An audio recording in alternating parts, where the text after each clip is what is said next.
So hello guys, thanks for being here in this video. Now we are going to start cell biology. इस series के अंदर direct questions, ठीक है, और जो डायरेक्ट टॉपिक्स हैं वही पढ़ाए जाएंगे, ना आलतू फालतू चीज कोई कुछ नहीं। जो क्वेश्चन आता है, जहाँ से क्वेश्चन बनता है वही चीज पढ़ाई जाएगी। सो इस सीरीज के साथ आप बने रहिए। सो आज हम लोग स्टार्ट करेंगे सेल के बारे में, कोशिका के बारे में।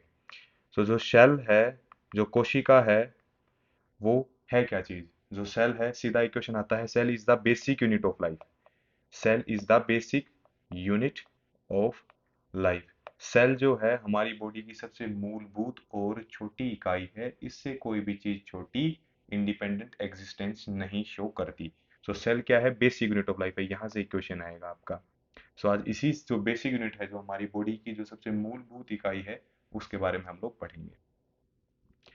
सो सेल जो है वो बेसिक यूनिट है लाइफ की, मूलभूत इकाई है। दो प्रकार के सेल पाए जाते हैं। किसके बेसिस के ऊपर? डेवलपमेंट के बेसिस के ऊपर, कि कैसे डेवलपमेंट हुई है। और एक जो सेल है वो होगा प्रोकार्योटिक सेल, एक यूकार्योटिक। प्रो मीन्स जो कि नॉन डेवलप्ड है, जो पुराना है, प्रो, ठीक है, नॉन डेवलप्ड। और यू मीन्स डेवलप्ड। ये कुछ साइंटिफिक टर्म्स होते हैं, जैसे कि जो सेल है उसी को हम साइंटिफिक टर्म के अंदर, जो बायोलॉजिकल इसकी टर्म है वो है साइटो। साइटो बोलते हैं इसको, ठीक है, साइटो बोलते हैं। ये चीज याद रखना। ये साइटोलॉजी भी पूछी जा सकती है कि सेल बायोलॉजी और साइटोलॉजी क्या एक ही चीज है? हाँ, दोनों एक ही चीज है। Cell biology is common term, और जो साइटोलॉजी है वो क्या है? साइंटिफिक टर्म है।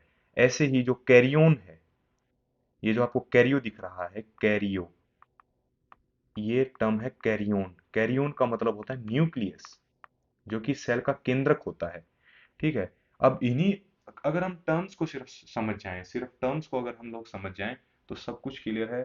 बायोलॉजी बिल्कुल भी डिफिकल्ट नहीं है। अब जैसे pro, pro means non developed, और karyon means nucleus. So non developed nucleus. अब नॉन डेवलप्ड मतलब नॉन डेवलप्ड वो न्यूक्लियस होगा जिसके पास अब्सेंस ऑफ न्यूक्लियोइड होगा, प्लस में उसकी जो न्यूक्लियर मेम्ब्रेन है, जो उसकी झिल्ली है, वो नहीं उसमें होगी, न्यूक्लियर मेम्ब्रेन अब्सेंट होगी, ठीक है। प्रोकैरियोटिक सेल हो गया। यूकैरियोटिक सेल कौन सा?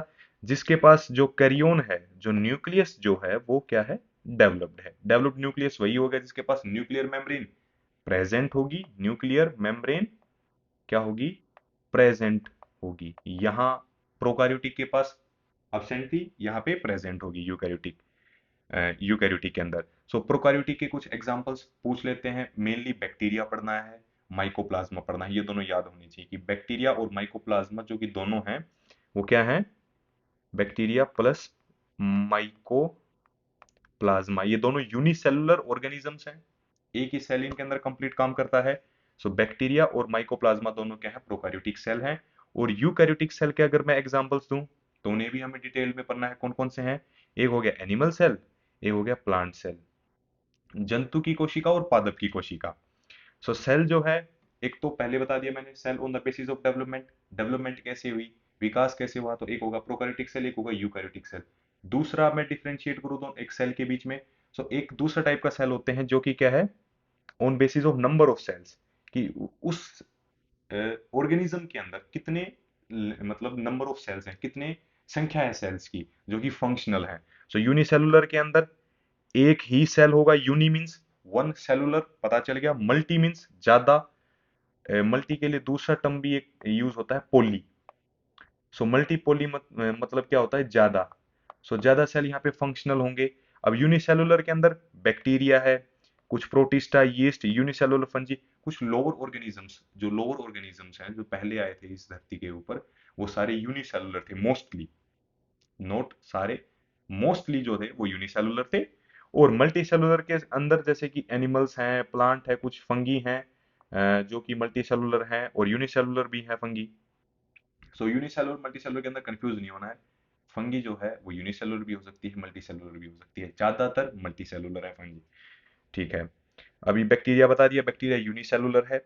मेनली बैक्टीरिया से ही क्वेश्चन बनता है, अगर प्रोकैरियोटिक सेल के ऊपर बनेगा, और यूकैरियोटिक सेल के ऊपर एनिमल सेल और प्लांट सेल, ठीक है।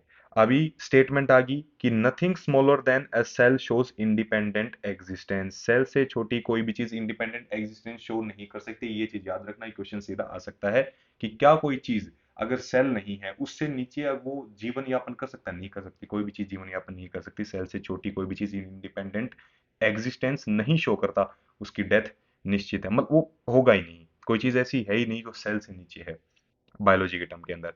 सो cell is the basic unit of life. So इसका मतलब जीवनी की सबसे मूलभूत इकाई और सबसे छोटी इकाई सेल है।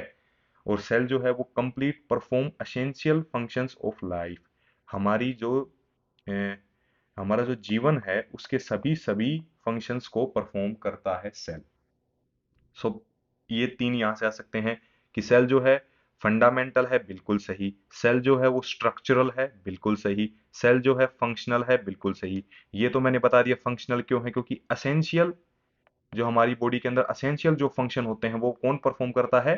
सेल परफॉर्म करता है। स्ट्रक्चरल इसलिए क्योंकि हमारी बॉडी का फ्रेमवर्क तैयार करता है, क्योंकि हमारी बॉडी का फ्रेमवर्क तैयार करता है। जैसे कि हमारी जो बोन्स हैं वो सेल से बनी हुई है। Osteocytes, osteo means bone, cyte means cell. Cyto, cell, cyte सभी एक टर्म है, ठीक है। इन सभी का मीनिंग एक है, सेल। सो ओस्टियो, ओस्टियो मीन्स बोन। सो बोन जो बोन को बनाने वाला सेल है, इसलिए हमारे जो कंप्लीट बॉडी का जो स्ट्रक्चर है, कंप्लीट बॉडी का जो फ्रेमवर्क है, जो ढांचा है हमारी बॉडी का, वो कंप्लीट किससे तैयार हुआ हुआ है? सेल से तैयार हुआ है। इसलिए सेल जो है वो हमारी बॉडी का स्ट्रक्चरल यूनिट है। और फंडामेंटल मैंने बता दिया कि इससे कोई भी चीज छोटी इंडिपेंडेंट एग्जिस्टेंस नहीं शो कर सकती, अकेली जीवित रह ही नहीं सकती।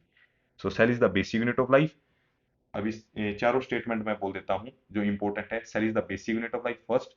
उसके बाद सेल जो है हमारी बॉडी की फंडामेंटल यूनिट है। थर्ड हो गया सेल जो हमारी बॉडी की फंक्शनल यूनिट है। और फोर्थ हो गया सेल जो हमारी बॉडी की स्ट्रक्चरल यूनिट है। और कोई भी चीज छोटी इससे इंडिपेंडेंट एग्जिस्टेंस शो नहीं कर सकती सेल से। अभी नेक्स्ट है डिस्कवरीज। डिस्कवरीज किस किसने की? दो नाम याद रखने हैं, एक रॉबर्ट हुक, एक एंटोनी वॉन ल्यूनहुक। रॉबर्ट हुक ने किसकी डिस्कवरी की? डेड सेल की। और एंटोनी वॉन ल्यूनहुक ने की लिविंग सेल की। यहीं से क्वेश्चन आएगा, ज्यादातर ये रॉबर्ट हुक वाला पूछते हैं कि जो रॉबर्ट हुक साहब हैं उन्होंने किसकी डिस्कवरी की? डेड सेल की डिस्कवरी की। किसके अंदर की थी डिस्कवरी? की थी डेड सेल की कॉर्क के अंदर। कॉर्क क्या होता है? कोई खाली बोतल है, उसके ऊपर एक ढक्कन लगाया होता है जो कि लकड़ी का कटा हुआ हिस्सा होता है, डेड, जैसे कोई लकड़ी है उसको काट दिया और उसके बाद उस ढक्कन ढक्कन की तरह उसका यूज कर दिया किसी बोतल के ऊपर, उसको कॉर्क बोलते हैं। ये एक्चुअली यूज किया जाता है पहले कोर्क को। अभी भी कुछ अल्कोहलिक बेवरेजेस हैं और जिनके अंदर कोर्क का यूज किया जाता है, जैसे शैंपेन है। और इनके अंदर इसलिए यूज किया जाता है ताकि जो कोर्क है उससे क्या है, जो अंदर बेवरेज है उसका टेस्ट खराब नहीं होता था। ये ऐसे मैंने आपको बता दिया ताकि याद रहे किसके अंदर क्या था। कोर्क के अंदर क्या था? कोर्क क्या है? किसी पेड़ का छोटा सा हिस्सा काट दिया, डेड सेल है उसके अंदर।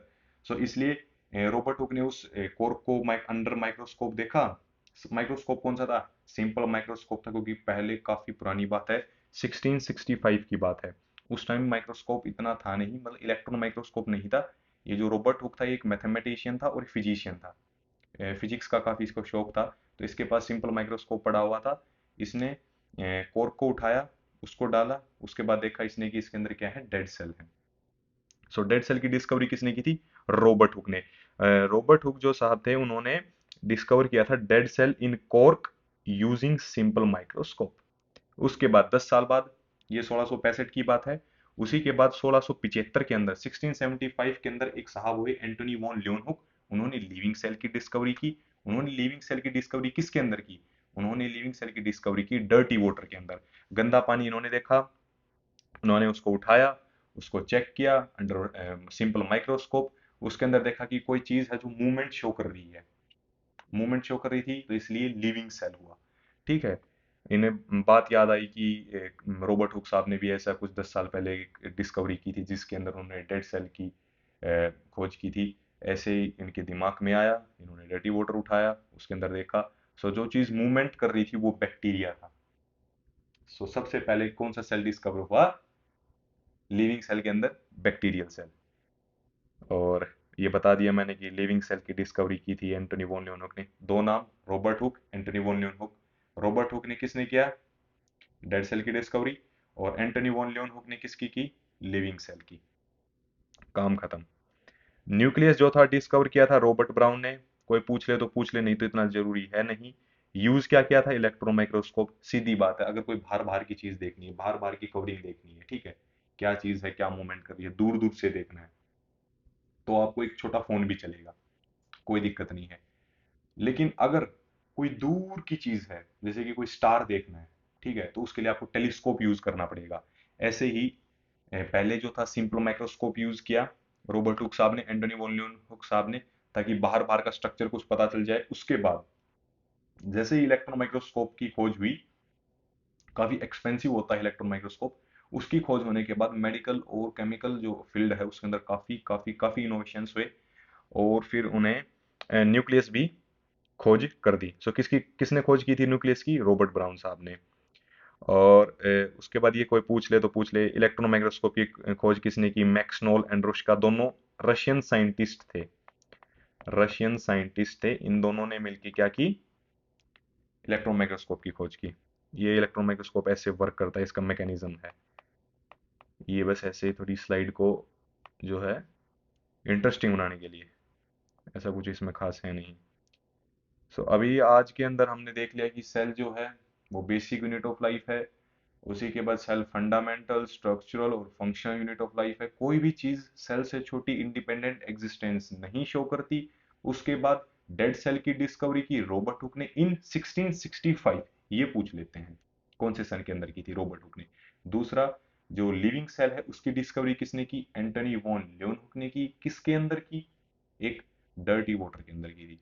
और थोड़ा एक इंटरेस्टिंग फैक्ट है कि वो जो इन्होंने जो डिस्कवर किया था लिविंग सेल, वो एक बैक्टीरियल सेल था।